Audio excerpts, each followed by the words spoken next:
Hello, welcome to polytechnic पाठशाला। तो आईएमएडी के चैप्टर नंबर 5 से स्टार्ट करते हैं आज। ठीक है। चैप्टर नंबर जो 5 है ये अपने आप में बहुत इम्पोर्टेंट है। ठीक है। ये लीडरशिप और मोटिवेशन की बात करें। ठीक है। ये पढ़ाई ही नहीं और भी जैसे आप तनाव में आ जाते हैं किसी चीज़ को लेकर के। ठीक है। तो अपने आप में ये जो चैप्टर है ये बड़ा इम्पॉर्टेंट है। उस तनाव को कैसे झेला जाए या फिर उससे बचा जाए, उसके उससे होने वाले दुष्प्रभाव से बचा जाए, तो ऐसा इसमें है। ठीक है। तो चैप्टर का नाम है नेतृत्व and Prerna, leadership and motivation. ठीक है। ये देखते हैं इसमें क्या है। पहला है कि नेतृत्व का अर्थ क्या है। नेतृत्व का अर्थ क्या है। ठीक है। हमने बताया था कि मैनेजमेंट, ठीक है, ऑर्गेनाइजेशन, ये सब चीजें हमने। मैनेजर जो अपने आप में एक तरीके से लीडरशिप की भावना करता है, या जो ऑर्गेनाइजर होता है अपने आप में एक लीडरशिप की भावना करता है। ठीक है। जैसे सपोज दैट कोई पॉलिटिकल पर्सन होता है तो अपने आप में वो एक तरीके से मैनेजर भी है। वो उसका जो भी एरिया कवर होता है उसमें विकास देखता है, कितना करना है कितना नहीं करना है। ठीक है। तो उसके अंदर लीडरशिप भी भावना होती है। जब वोट लेने की बारी होती है तो वो ऐसे ऐसी बातें करता है। ठीक है। तो यहाँ से हम थोड़ा बहुत समझते हैं। ठीक है। नेतृत्व का अर्थ एक व्यक्ति या समूह से है। या तो एक व्यक्ति होगा या तो व्यक्तियों का समूह होगा। व्यक्ति मतलब आप समझिए, अपने दिमाग में रखे रहिए क्या है कि वो एक पॉलिटिकल आदमी है। ठीक है। अब व्यक्ति का समूह क्या होता है, जैसे कोई वो ऑर्गेनाइजेशन आपके घर आ रही है, सपोज दैट आप यहाँ या फिर ऐसे ही समझिए कि लोग पर्चा बांटते हैं। ठीक है, एडमिशन के लिए हमारे यहाँ तो वो लोग है, यानी कि एक से अधिक लोग हैं, वो मिल करके जाते हैं, मोटिवेट करते हैं लोगों की हमारे यहाँ ऐसी फैसिलिटी है, ऐसी ये चीज़ है। तो यही कहने का मतलब यह है कि एक व्यक्ति या व्यक्ति का समूह की जो क्षमता होती है, ठीक है, क्षमता से संबंधित है, जो दूसरे को एक समान लक्ष्य की प्राप्ति के लिए मार्गदर्शन और उनको प्रभावित करता है, प्लस उनको दिशा निर्देश देता है। ऐसे को हम क्या कहते हैं, लीडरशिप की भावना कहते हैं। ठीक है। मतलब इसमें अगर ये देखा जाए, मोटा मोटा ये देखा जाए कि तो हम ये बात किए कि व्यक्ति या व्यक्तियों का समूह होता है। अब इसमें से कुछ पॉइंट आउट करते हैं। देखिए, पहला जो है समान समन्वय, मतलब एक तरीके से जो टारगेट है, जो आपको मोटिवेट कर रहा है वो पर्टिकुलर चीज को पाने के लिए। ठीक है, एक लक्ष्य, यानी कि एक लक्ष्य होगा, एक पॉइंट ये हो गया। दूसरा पॉइंट ये होगा मार्गदर्शन करेगा, यानी आप उस लक्ष्य को प्राप्त करने के लिए कैसे कैसे जाएंगे। प्लस आपको प्रभावित करेगा, दूसरों को दिखा करके, वो आपको प्रभावित करेगा। तीसरा, दिशा देगा। ठीक है, मार्गदर्शन और दिशा। ध्यान दीजिए, मार्गदर्शन में ये हो गया कि एक पर्टिकुलर वे बताएगा। ठीक है। दिशा में मतलब आपको उस मार्ग पे भी कई दिशाएं होंगी, वहां न विचलित हो, आप एक पर्टिकुलर दिशा में जाएंगे। ठीक है। प्लस आपको प्रेरित करेगा, इंड्यूस करेगा। ठीक है। तो ये सब उसके प्लस निर्णय लेना सिखाएगा कि आप ये डिसीजन ले सकते हैं, और दिशा प्रदान तो हो ही गया। तो आप देखेंगे तो इसमें ढेर सारे पॉइंट आउट हो रहे हैं, तो उस पॉइंट आउट को एक हम लिख देंगे। पहला है गाइड, जी फॉर गाइड, इसको थोड़ा हम पहले लिखते हैं। ठीक है, गाइड। दूसरा, प्रभाव। ठीक है, यानी कि इफेक्ट। तीसरा है डिसीजन टेकिंग। ठीक है। नेक्स्ट है इंडक्शन, यानी कि प्रेरणा। ठीक है। तो आप इस पॉइंट आउट को कर करके आप डेफिनेशन लीडरशिप का लिख सकते हैं। जैसा कि यहाँ पे एक तालिका बना दी गई है हिंदी और इंग्लिश का, और उससे आप पॉइंट आउट करके डेफिनेशन छोटा से बड़ा भी लिख सकते हैं। ठीक है, मतलब नेतृत्व का अभिप्राय निम्न पॉइंट से है, निम्न तत्व से है: मार्गदर्शन, प्रभाव, डिसीजन टेकिंग और इंडक्शन, हाँ, और ठीक है प्रेरित। यह ध्यान देखिए, एक होता है आपका प्रेरणा है, दूसरा प्रेरित। यानी कि आप जब किसी को बताओगे, ठीक है, कि हाँ ऐसा काम करो, तो आप उसको प्रेरित कर रहे हैं। ठीक है, और एक तरीके से वो जो आपने पॉइंट बताया, जो भी करेक्टर उसमें चीज, वही एक तरीके से प्रेरणा हो गई। ठीक है, तो ऐसा है। तो ये इतने पॉइंट को लेकर के आप एक डिफिनीशन लिख सकते हैं। नेक्स्ट है नेतृत्व के प्रमुख तत्व। अगर चाहेंगे तो वही पुराना जो 4-5 पॉइंट है वो भी लिख सकते हैं, लेकिन खैर ये दूसरे नजरिए से लिखा गया है। ठीक है, इसके क्या क्या तत्व हैं? एक होता है विजन। विजन का मतलब आपका जो लक्ष्य है, लक्ष्य वो फिक्स होना चाहिए, यही आपका विजन है। मतलब आपका प्रोजेक्ट जो भी है, उस प्रोजेक्ट के अंतर्गत आपको क्या बनाना है वो आपका फिक्स होना चाहिए, उसको टारगेट पॉइंट आउट आप करते रहें। ठीक है, तो वही आपका विजन है। अभी आपने रियलिस्टिक मैनर में आपने कोई चीज बनाया नहीं, लेकिन आप सोच रहे हैं कि हम ये चीज बनाएंगे, तो यानी कि आपका वो विजन है, यानी भविष्य में आप उसको देख रहे हैं। तो ऐसा है, एक नेता के पास भविष्य का स्पष्ट दृष्टि होनी चाहिए और उस दृष्टि को प्रभावी ढंग से संप्रेषित करने की क्षमता होनी चाहिए। यानी कि नेतृत्व के पहला पॉइंट है विजन। ये पर्टिकुलर ये नेता का पॉलिटिकल पर्सन का ही उदाहरण लिया, लेकिन ऐसा नहीं है। जैसे हमने कहा कि आप लोग 7 लोग हो, 7 में एक आदमी मॉनिटर है, वो अपने आप में लीडरशिप की भावना है कि वो बार बार ये बता रहा है कि भाई आपको प्रोजेक्ट इतने दिन में काम करना हो, बन के तैयार होने, तो बार बार क्या टारगेट कर रहा है आपके विजन को टारगेट। उसी तरीके से नेता भी है, जब वह लेक्चर देता है तो उसका जो भी लेक्चर जो है, हम ये काम करेंगे वो काम करेंगे, तो वो स्पष्ट दृष्टि होनी चाहिए। अब ये कह दे कि जहाँ पे पानी, अब रेगिस्तान है, अब मान लीजिए वहां पानी संभावना कभी है ही नहीं, ठीक है, एक बात करें, अब वहां कह रहा है कि मैं इतने वहां पे इतने सारे पानी ला दूंगा, तो खैर पॉसिबल नहीं है। तो यानी कि पॉसिबल नहीं है, उसकी विजन जो है अच्छी नहीं है। तो विजन मतलब कोई भी पॉलिटिकल कोई भी नेतृत्व की भावना रखता है, तो उसका भविष्य की स्पष्ट दृष्टि होनी चाहिए और उस दृष्टि को कार्य रियल मैनर में लाने का भी सोच होना चाहिए। तो ऐसा है, ठीक है, समझ में। नेक्स्ट क्या है? पहला पॉइंट है दृष्टि, दूसरा पॉइंट आपका है ईमानदारी, जैसा कि पॉलिटिकल पर्सन में नहीं होता है। ठीक है, तो खैर यहाँ पे वो जो आपका मॉनिटर है, आपका बोला है कि ये काम करना है, वो अपने आप में खुद ईमानदार भी होना चाहिए। क्योंकि अगर कोई एक पर्सन पैसे का कलेक्शन करता है, तो वो पैसे कलेक्शन मॉनिटर को बताएगा, और मॉनिटर पता चले अपने जेब में रख ले और बताए ना। ठीक है, तो इस तरीके से जो लीडरशिप की भावना रखता है, उसके अंदर ईमानदारी की भावना होनी चाहिए। नेतृत्व की नींव ईमानदारी, नैतिकता और नैतिक सिद्धांतों पर आधारित है। बहुत बढ़िया पॉइंट चीज है। खैर यहाँ पे पॉलिटिकल पर्सन हम ले ही नहीं सकते, क्योंकि भाई ले सकते हैं बिल्कुल, ऐसे भी पॉलिटिकल पर्सन हैं जो इस पॉइंट को नोट करेंगे और उन पे देखेंगे तो हूबहू मैच करेंगे, लेकिन ऐसा रेयर केस है आज की डेट में। नेक्स्ट है कम्युनिकेशन। अब जो भी नेतृत्व की भावना कर रहा है, ठीक है, आपका ऑर्गेनाइजेशन चलाने के लिए, आपकी फैक्ट्री को चलाने के लिए, ठीक है, या फिर आपका जो प्रोजेक्ट है उसको चलाने के लिए जो भी लीडरशिप की भावना कर रहा है, उसके अंतर्गत कम्युनिकेशन पॉइंट बहुत स्ट्रांग होना चाहिए। देखिए क्या है ना कि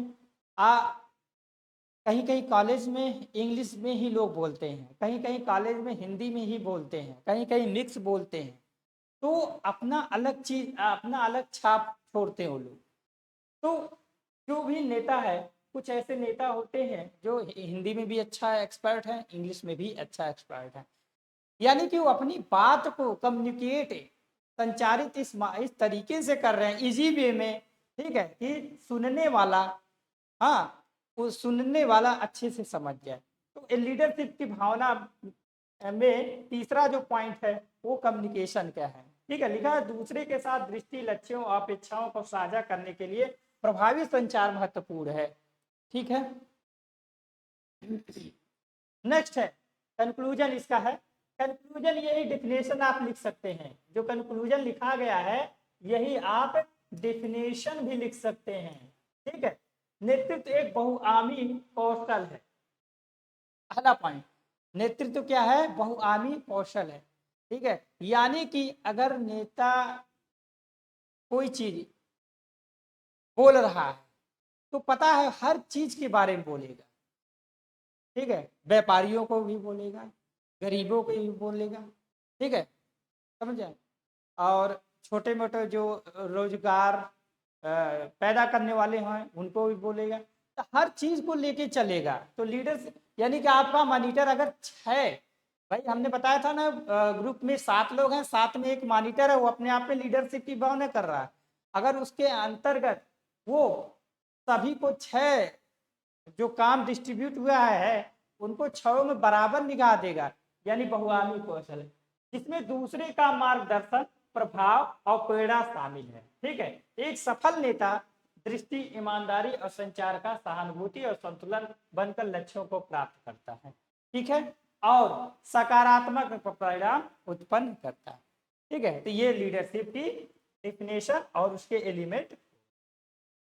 क्यों आवश्यकता पड़ती है लीडरशिप की, क्यों आवश्यकता होती है यार, अगर लीडरशिप की आवश्यकता, अगर लीडरशिप कोई करेगा नहीं तो आपके क्षेत्र का कोई विकास ही नहीं होगा, या फिर आप जो 7 लोग थे उस 7 में अगर कोई मॉनिटर बनना ही नहीं चाहेगा तो आपका प्रोजेक्ट जो भी आप 3rd ईयर में हो बना रहे हो वो दूसरे की तुलना में हो सकता है स्लो काम करे, कोई ना कोई एक लीडरशिप बनेगा तभी पॉसिबल है, नहीं तो अदरवाइज प्रोजेक्ट आपका बनेगा ही नहीं। आप नहीं आप लोग 7 में से नहीं डिसाइड करोगे तो सर डिसाइड कर लेंगे कि हाँ ये बनेगा, आप बेशक करना चाहो कि ना करना चाहो लेकिन अपने आप प्रोजेक्ट गिरते पड़ते बन जाएगा, क्योंकि आपको पास होना है, ठीक है। तो यानी कि हमको आवश्यकता क्यों है, क्योंकि आपको एक टारगेट दिया गया है, वो टारगेट आपको कंप्लीट करना है, दिशा निर्देश पाने के लिए, समझ में आए कि नेता हम क्यों चुनते हैं, क्योंकि वो हम लोगों को दिशा निर्देश दे कैसे काम करना है, ठीक है। अच्छा, लीडरशिप को ध्यान में रखिए, सुपरवाइजर भी ध्यान में रखिए, क्योंकि भविष्य में आप लोग सुपरवाइजर की पोस्ट पे जाने वाले हैं, ठीक है।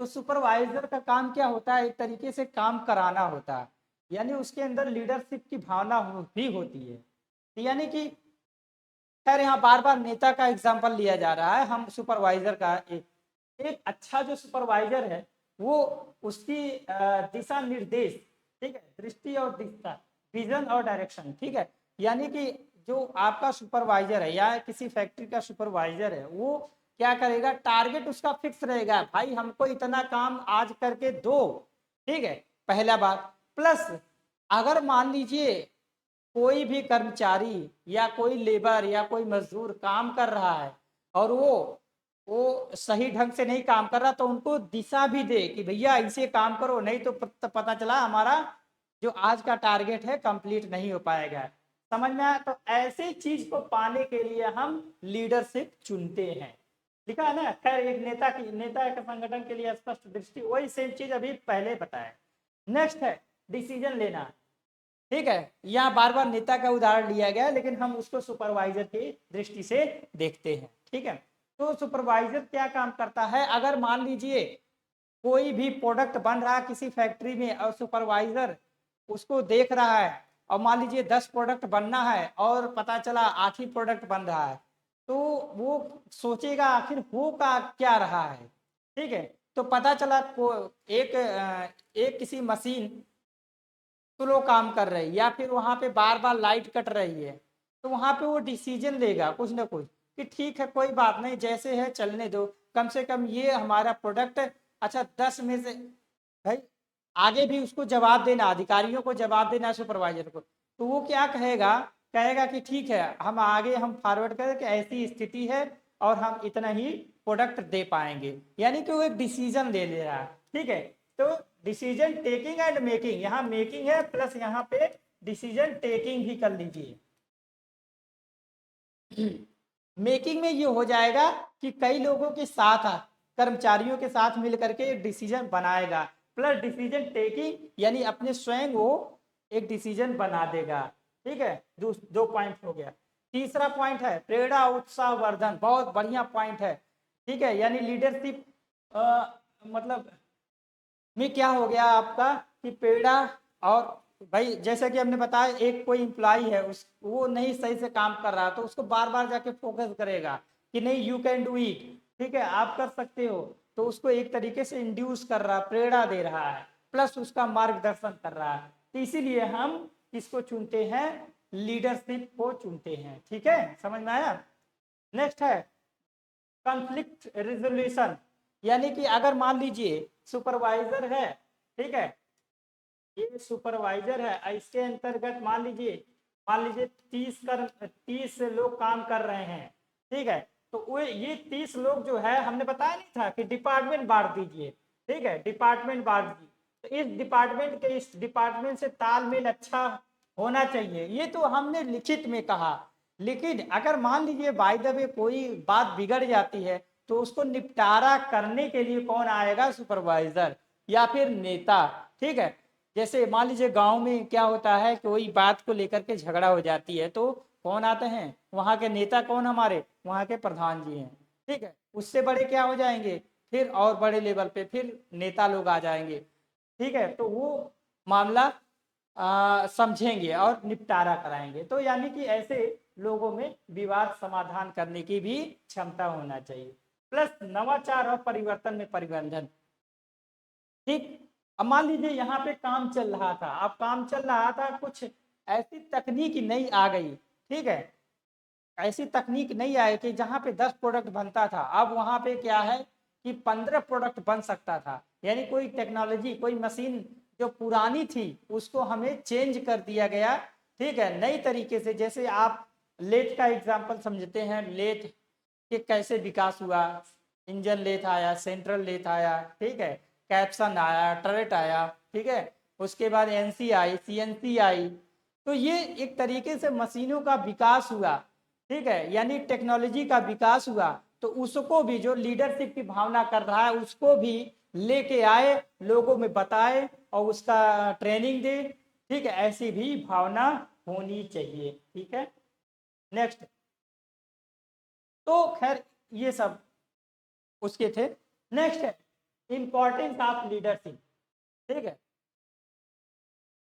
महत्व क्या है, जो विशेषता है वही महत्व है, जो आवश्यकता वही महत्व है, ध्यान रखिएगा। तो अभी हमने थोड़ी देर पहले बताया।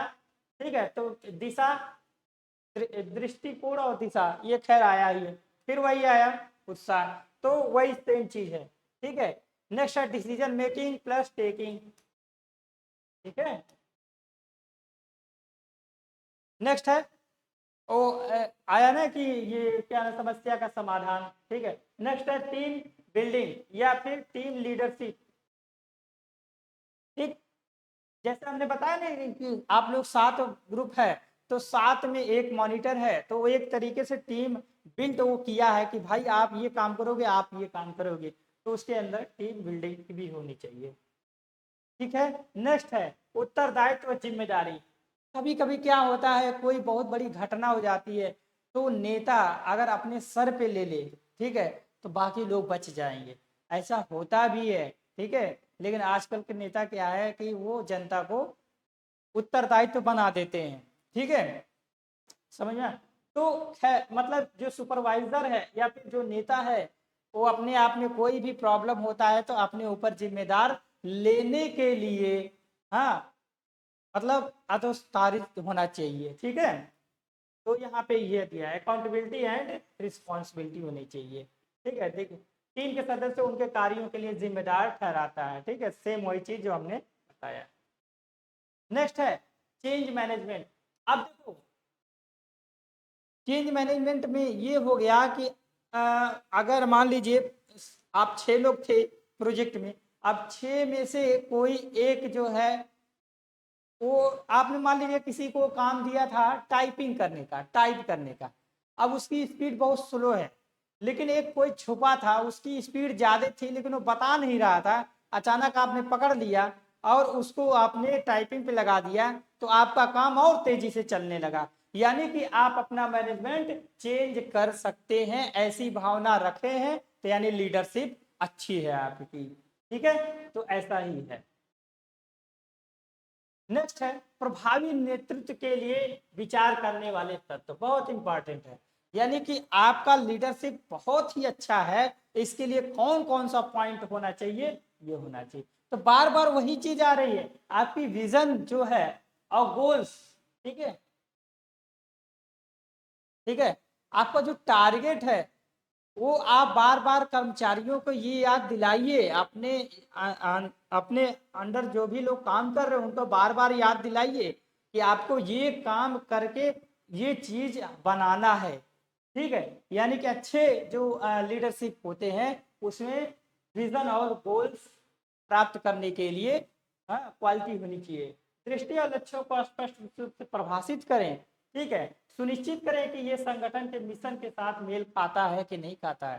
ठीक है, टीम के साथ दृष्टि और प्रभावी ढंग से संवाद करें, मतलब ऐसे 3 पॉइंट होना चाहिए जिससे आपका विजन और गोल यानी कि टारगेट आपका अच्छे से सक्सेसफुल रहे।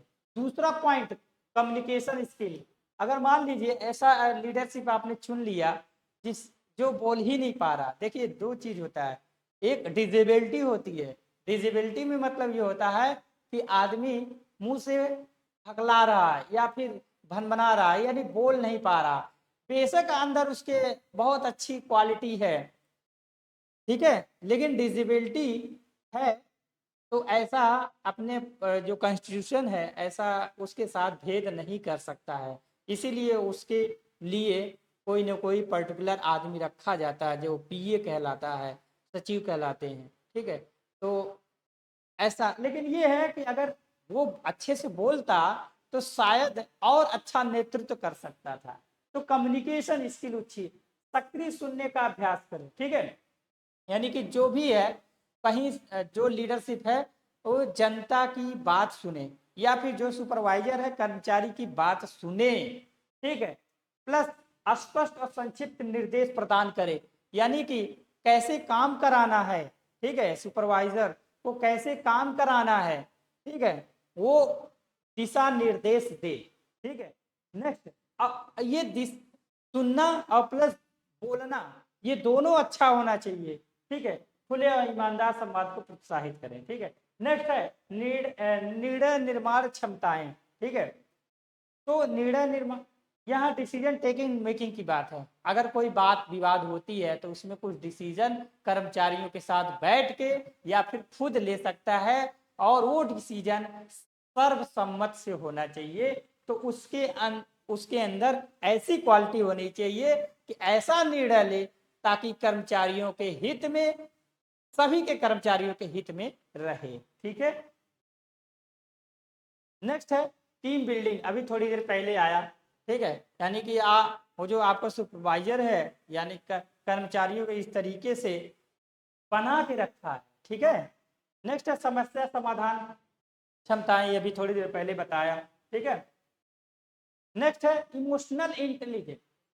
ध्यान रखिए, अगर सुपरवाइजर 20 लोगों के साथ काम कर रहा है और किसी के साथ ऐसी अनइवन घटना हो जाती है, मतलब दुर्घटना हो जाती है उसके साथ, दुर्घटना का मतलब ठीक है, दुर्घटना कितना सीरियस हो सकता है, आदमी की डेथ तक, यही तो है सीरियस। और ठीक है, तो यानी कि अगर ऐसा किसी के मान लो कोई काम कर रहा है उसका हाथ कट गया या फिर कुछ ऐसी चीज है, तो उसके अंदर भी भावना होनी चाहिए कि नहीं इसका हाथ कट गया है, उसको पहले इलाज फर्स्ट एड इसको देना चाहिए। ठीक है, तो काम थोड़ी देर के लिए रुक जाए बात अलग है, लेकिन ऐसा भी है कि अगर काम रुकने लायक नहीं है तो अगर किसी कर्मचारी को चोट पहुंचा है तुरंत दूसरा कर्मचारी जो खाली बैठा हो वो काम कर ले और प्लस इसका इलाज भी कराया जाए। तो ऐसे का जो गुण होगा बहुत ही अच्छा होना चाहिए। तो लिखा है अपनी भावनाओं को समझे और प्रतिबंधित करें,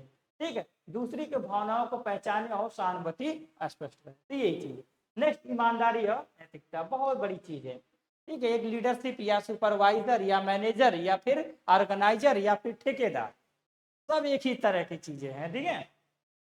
अगर इनके अंदर ईमानदारी और नैतिकता की भावना आएगी तो उसके अंतर्गत जो भी कर्मचारी काम करेंगे या जो भी जनता होगी वो खुश रहेगी और जैसा वो कहेगा वैसा काम करेगा। तो लिखा है ना, उच्च नैतिक मानवता को बनाए रखें, ठीक है, उदाहरण के माध्यम से नेतृत्व करें और ईमानदारी दिखाएं, ठीक है, ऐसा चीज है।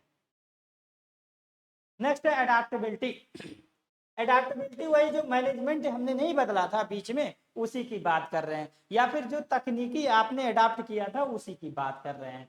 मान लीजिए आपका 10 प्रोडक्ट बन रहा और कोई तकनीकी लाए आप, और उस तकनीकी के लाने की वजह से 10 की जगह 15 प्रोडक्ट बनने लगा, तो यानी आपने उस तकनीकों को अडाप्ट किया। तो लिखा है ना, बदलाव के सामने लचीला है, मतलब आप जो नियम बनाए हैं एकदम कठोर भी न रहे, तो ऐसा नियम हो सकता बना है तकनीकी के अनुसार जिससे प्रोडक्टिविटी बढ़ जाए, ठीक है। तो ये ऐसा चीज। डेलीगेशन, डेलीगेशन एक तरीके से प्रतिनिधित्व के कहना है। अब मान लीजिए आप है नहीं, सपोज भाई आप 365 दिन काम नहीं करेंगे, मान लीजिए उसमें 4 संडे वीक निकालेंगे तो जो भी आएगा, ठीक है, तो उतना दिन आप नहीं काम करेंगे, तो आप करेंगे क्या, किसी न किसी को डेलीगेट करेंगे, ठीक है। तो उसी कर्मचारियों को में से किसी न किसी को अपनी जगह ना होने पर उसको डेलीगेट कर सकते हैं, प्रतिनिधित्व बना सकते हैं, ठीक है, समझ में आया। तो खैर ये तालिका दिया गया है, सारांश तालिका, ये लीडरशिप में क्या क्या चीजें होती हैं आप फिर से यहाँ पे तालिका के माध्यम से देख सकते हैं। समझ में आया। नेतृत्व के प्रकार पर व्यापक मार्गदर्शिका, ठीक है, comprehensive guide on type leadership, ठीक है। तो यहाँ भी एक तरीके से नेता पॉलिटिकल पर्सन के संदर्भ से ये बात किया जाए।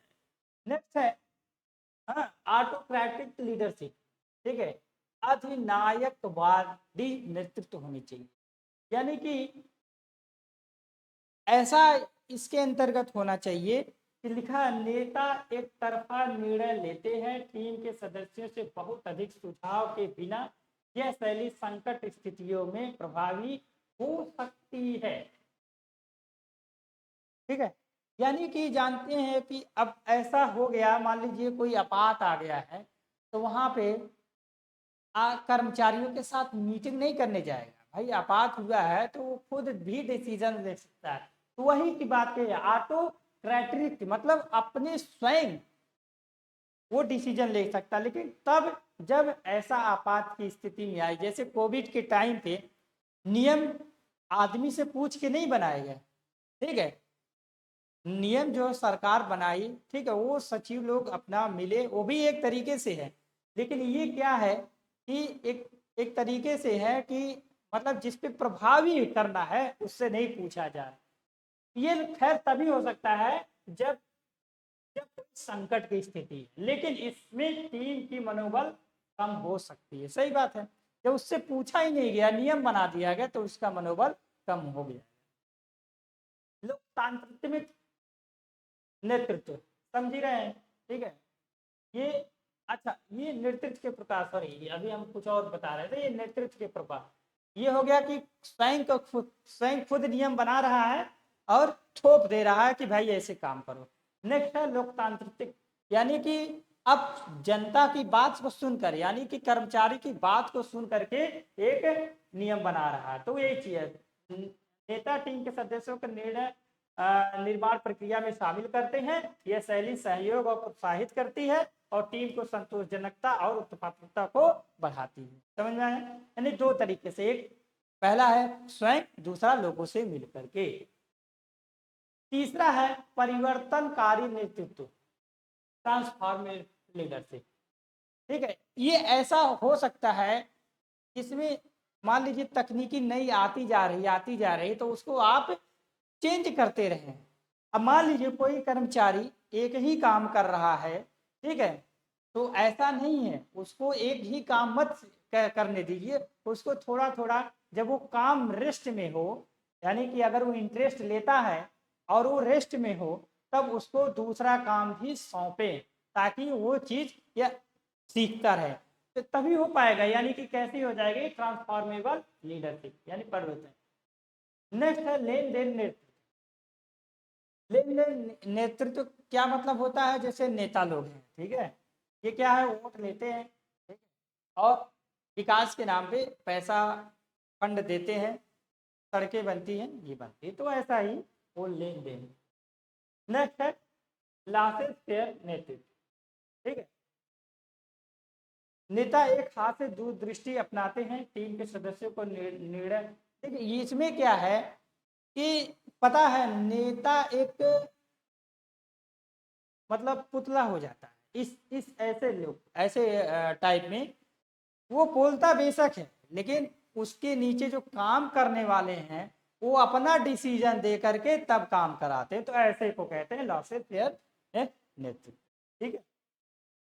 नेक्स्ट है सेवक नेतृत्व, सर्वेंट लीडरशिप, मतलब आदमी खुद ब खुद नेता बन जाए, जनता उसे बनाए न, या फिर कर्मचारी उसे चुने न, तो ऐसे को कहेंगे सर्वेंट, ठीक है। नेक्स्ट है करिश्माई नेतृत्व, ठीक है, मतलब यही टाइप है, बस थोड़ा सा अंतर ये है कि ये आप निगेटिव मैनर में सोच रहे हैं, हो सकता है ये अच्छा रिस्पॉन्स करे, ठीक है। कभी कभी ऐसा टीचर मिल जाते हैं जो कि उम्मीद से, जिसे आप उम्मीद करते हैं कि ये अच्छा होंगे, हो सकता खराब हो जाते हैं, या कभी उम्मीद कर सकते हैं कि आप खराब होगा तो वो अच्छा निकल जाएगा, तो ऐसी जो वो आपका टीचर या लीडरशिप है, तो ऐसी भावना वाले हो जाते हैं सेवक। नेक्स्ट है करिश्मा, मतलब आप सोचे हो कि ये नेता या फिर ये सुपरवाइजर या फिर ये टीचर एकदम बेकार ही निकलेगा पहले से, लेकिन हुआ क्या, जब वो पढ़ाया या फिर काम कराया या फिर, ठीक है, नेता चुन करके जब विकास कराया, तो ऐसे नेतृत्व को कहते हैं करिश्माई, समझ में आया, ठीक है। नेक्स्ट है सिचुएशनल लीडरशिप। सिचुएशनल लीडरशिप का मतलब ये है कि जे जस्ट इन टाइम, ये हुआ कोई मान लीजिए घटना हो गई, ठीक है, अब घटना हो गई तो मान लीजिए सडनली कोई ऐसा कुछ हुआ, या दुख या सुख में, ठीक है, तो अब टीचर को समझ में नहीं आ रहा किसको किसको, किसी एक को बना दिया लीडर, ठीक है, किसी एक को उठाया लीडर बना दिए, तो ऐसे यानी कोई सिचुएशन उठी और उसी किसी एक को लीडरशिप, यानी यानी कि वहां पे मतलब न कर्मचारी या फिर ना आपके दोस्त लोग सोच पाए कि इसको बनना था, लेकिन वो अच्छा रहा, ठीक है, तो यानी कि ये तुक्के वाला कॉन्सेप्ट हो गया, ठीक है। अब यहाँ आ गया सारांश और तालिका, ठीक है, सारांश और तालिका मतलब ये एक ही टेबल में बनाया हुआ है, ये जो टेबल आपको दिख रहा है ना बार बार, उस टेबल में इतना बढ़िया एक ही जगह लिखा गया है, आप उस टेबल को ही आप नोट कर लेंगे, तब भी बहुत बढ़िया आपका नोट्स तैयार हो जाएगा और एक ही जगह आप तैयार कर लेंगे। चलिए, कंप्रेहेंसिव गाइड एंड ऑटोक्रेटिव लीडरशिप, अब एक एक की बात कर रहा है, यानी कि जो पहला वाला पॉइंट था, ठीक है, जो लीडरशिप में पहला वाला पॉइंट था कि खुद ब खुद अपने ही डिसीजन ले रहा है, तो ऐसे का क्या फायदा है, क्या नुकसान है, ये बात लिखा। अधिनायकवादी नेतृत्व एक ऐसी शैली है जिसमें नेता स्पष्ट लक्ष्यों और उद्देश्यों को निर्धारित करते हैं और भविष्य के लिए एक दृष्टि प्रदान करते हैं। नेता टीम को इन लक्ष्यों को प्राप्त करने के लिए मार्गदर्शन और दिशा निर्देश प्रदान करते हैं, साथ ही एक साथ समर्थनकारी और प्रेरणादायक वातावरण। मतलब इसमें क्या है कि बार बार हम तीन चीज की बात कर रहे हैं, एक सुपरवाइजर की बात कर रहे हैं जो फैक्ट्री में काम कराता है, एक नेता की बात कर रहे हैं जो आपके क्षेत्र का विकास कराता है, प्लस आपका जो एक प्रोजेक्ट बन रहा है, 7 लोगों की टीम है, उसमें एक लीडरशिप की भावना कर रहा है, यानी मैनेजमेंट का काम कर रहा है, यानी ऑर्गेनाइजेशन का काम कर रहा है, यानी ठेकेदारी का काम कर रहा है, मतलब कुल मिला जुला के। तो उसमें ऐसा है, मान लीजिए उसने नियम बनाया और नियम बनाया कि ये फलानी ऐसा काम करेंगे, ढकानी ऐसा काम करें, ये लोग ऐसे काम करें, ऐसे ही काम करेंगे, ठीक, और आपसे पूछा नहीं गया, ठीक है, लेकिन फिर भी आपको जब मिला काम करने के लिए तो आप सहमत हैं, यानी कि ऐसे को क्या कहते हैं, अधिनायकवादी, ठीक है, समझ में? इसकी विशेषता क्या है, स्पष्ट दृष्टि और दिशा, मतलब आपने सहमति दे दी है तो दृष्टि और दिशा, उच्च आत्मविश्वास और ध्यान दीजिए, उच्च आत्मविश्वास और निर्णायकता, ठीक है, यानी कि उस लीडरशिप को ये विश्वास था कि हम जो कहेंगे ये लोग मान लेंगे, तो ऐसे उसके अंदर, और जो निर्णय लिया वो मान्य होगा, ठीक है।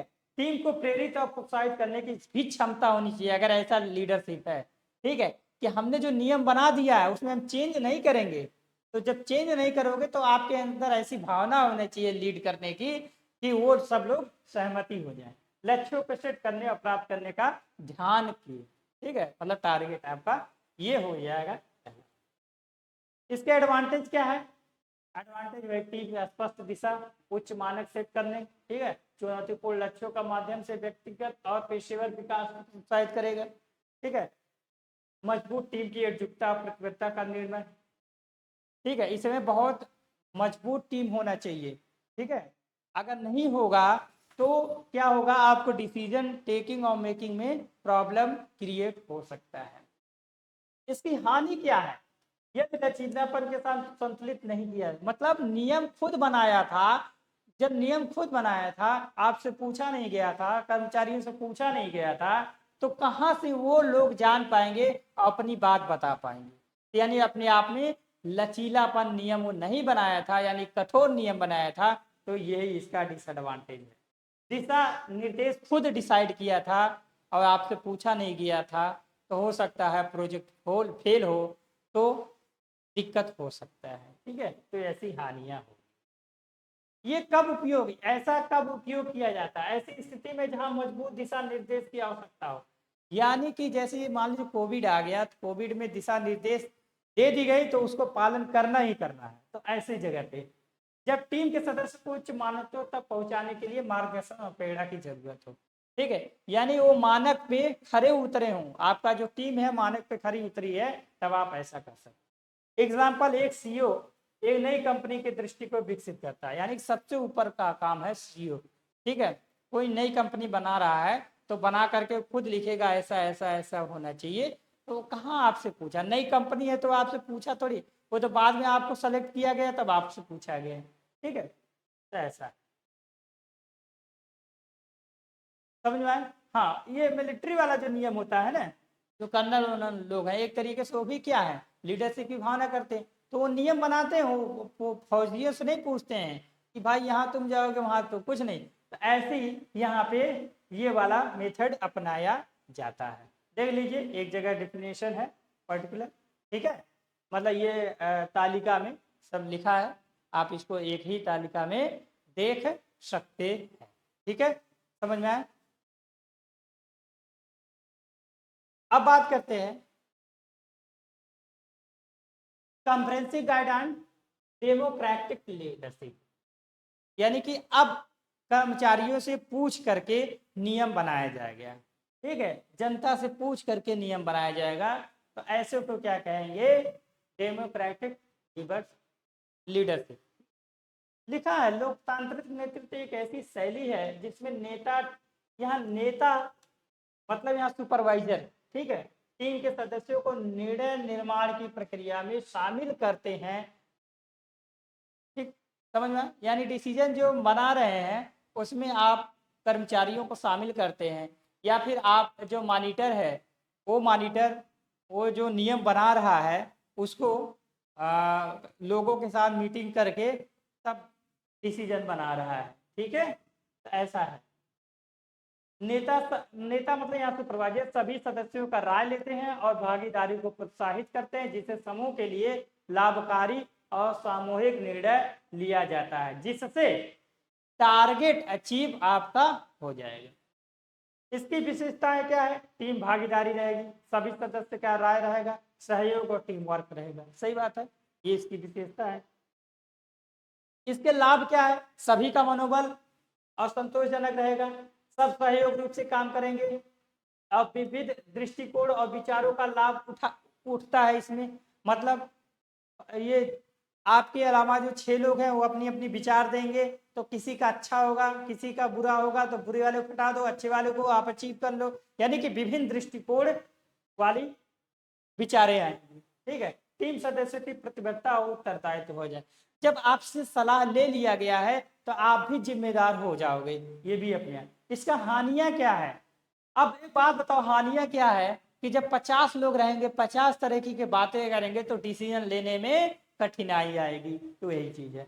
नेक्स्ट है, टीम सदस्यों के बीच संघर्ष और असहमति की संभावना है। जाहिर सी बात है, अगर 2 लोग का राय लिया गया, एक का राय अच्छा था, एक राय का बुरा था, वो जो सोचा था वो बुरा नहीं था, लेकिन आप डिसाइड किए कि वो बुरा राय था, तो उसका मनोबल डाउन हो जाएगा। जब मनोबल डाउन हो जाएगा, जो अच्छा जिसको आपने एक्सेप्ट किया है, पता चला उन दोनों के बीच एक तरीके से दरार आ गया। ठीक है, तो ऐसी हानियां हो जाएंगी। समझ में आएगा? तो यानी कि इसके लाभ और इसके हानि की हमने बात कर ली। नेक्स्ट है क्या, इसका यूज कहाँ करेंगे? ठीक है, इसका यूज जो है हम कहाँ करेंगे? कहाँ वहां कर पाएंगे जहां पे टीम का सहयोग हो। अगर टीम का सहयोग नहीं है तो आप नहीं कर पाएंगे। तो लिखा है ना, जब सहयोग और टीम की भागीदारी को प्रोत्साहित रहे। नेक्स्ट है, ऐसे रचनात्मक वातावरण में जहां विविध इनपुट का मूल्यांकन हो, यानी कि जहां सबकी वैल्यू दी जा रही हो। ठीक है, वहां पे है ये इस तरीके का लीडरशिप आप कर सकते हैं। पता चले किसी की वैल्यू नहीं दी जा रही है, तो आप वो एक तरीके से लीडरशिप नहीं, डिक्टेटरशिप कर रहे हैं। समझ में? ठीक है, जब निर्णय पूरे टीम को प्रभावित करते हैं और व्यापक सहमति की आवश्यकता होती है, यानी कि पूरे लोग मान लिए हैं, तभी आप कर सकते हैं। उदाहरण के तौर पे एक प्रबंधक जो परियोजना योजना और समस्या समाधान को टीम के सदस्यों को शामिल, यानी कि CEO ये सबसे ऊपर बैठा है ना, उसके बाद तब मैनेजर। तो CEO क्या करेगा? नीचे वाले को सुनेगा नहीं, उसको बस एक ही चीज है कि हमको इतना पैसा लगाना है, हमको इतना प्रॉफिट कमाना है, बाकी का काम नीचे हमारे लोग करेंगे। तो जो मैनेजर है वो इस तरीके का लीडरशिप करेगा। ठीक है, समझ में आया? तो ये जो 2 है, ये अपने आप में बहुत इंपॉर्टेंट है। ए नॉन प्रॉफिट मतलब एक समुदाय समूह में अपनी गतिविधियों को प्रभावित करने का निर्णय का बोध कर सकता है। ठीक है, इसका क्या है? इसका मतलब ये है कि जैसे आजकल चल रहा ना कि अपने यूपी में 1 डिस्ट्रिक्ट 1 प्रोडक्ट, बहुत पहले 2000 शायद 1919 से स्टार्ट हुआ है, मुझे याद नहीं आ रहा। यानी कि एक पर्टिकुलर समुदाय को टारगेट करके ये समुदाय ये चीज बनाती है, तो वो बनाती है, तो यानी कि सब उस समुदाय के सारे विचार एक ही हैं। जब ऐसा हो गया, तभी आप इस तरीके का लीडरशिप कर पाएंगे। ठीक है, समझ में आया? तो यहाँ पे एक तरीके की समरी दी गई है। ठीक है, दोनों का समरी दी गई है। ठीक है, तो आप इसको यहाँ पे एक ही जगह आप पढ़ सकते हैं। समझ में आ गया? ठीक है, तो एक ही जगह आप इसको पढ़ सकते हैं। ठीक, अब आता है कंप्रेहेंसिव गाइडलाइन लॉज फेयर। ठीक है, जो हमने बताया था। तो खैर यहाँ तक जो है, यानी कि 2, एक है जो स्वयं डिसीजन ले रहा, एक जो है मिलकर डिसीजन ले रहा है। ठीक है, तो यानी कि जो स्वयं वाला है वो कौन वाला हो गया आपका? स्वयं वाला कौन सा हो गया आपका? आपका ये हो गया अधिनायकवादी। ठीक है, और दूसरा है लोकतांत्रात्मक वादी वाला, ठीक है। नेक्स्ट क्या हो गया, लोकतांत्रात्मक हो गया, ठीक है। तो इन दोनों को हमने बढ़िया से देखा गया है। तो इन दोनों में सबसे बढ़िया कौन सा लगा, ठीक है। ये जो आप लोकतांत्रात्मक है उसको नेता के नज़रिए से न सुनिए। आप लोग भी कहीं सेलेक्ट होंगे, किसी कंपनी में काम करेंगे, तो वहाँ काम करने में तो शुरुआत में आप सुपरवाइज़र नहीं बन पाएंगे, ठीक है। कुछ दिन आप काम करेंगे, काम को देखेंगे, उसके बाद आपका जब प्रमोशन होगा सुपरवाइज़र बन सकते हैं। या फिर ये भी हो सकता है कि आप इतना अच्छा मेहनत किए हैं, ठीक है, और आप डायरेक्ट सुपरवाइज़र। तो पता है ये दोनों, ये सब नियम आपको आना चाहिए। जब ये आएगा तो आप जब पहले से जानते रहेंगे तो आप में जब कंपनी में 2-4 दिन काम करेंगे, अपने आप कंपनी देखेगी कितना बढ़िया से कि आपका आउटपुट अच्छा रहा, आपका प्रमोशन जल्दी हो सकता है, ठीक है। तो यानी कि दो हमने बात कर दी, अधिनायकवादी और हाँ जनतावादी एक तरीके से, ठीक है। ये दोनों हमने बात कर दिया। हाँ, अब इसके बाद हम अगले लेक्चर में मिलेंगे, जो रिमेन्स टॉपिक है उसको डिस्कस किया जाएगा, ठीक है।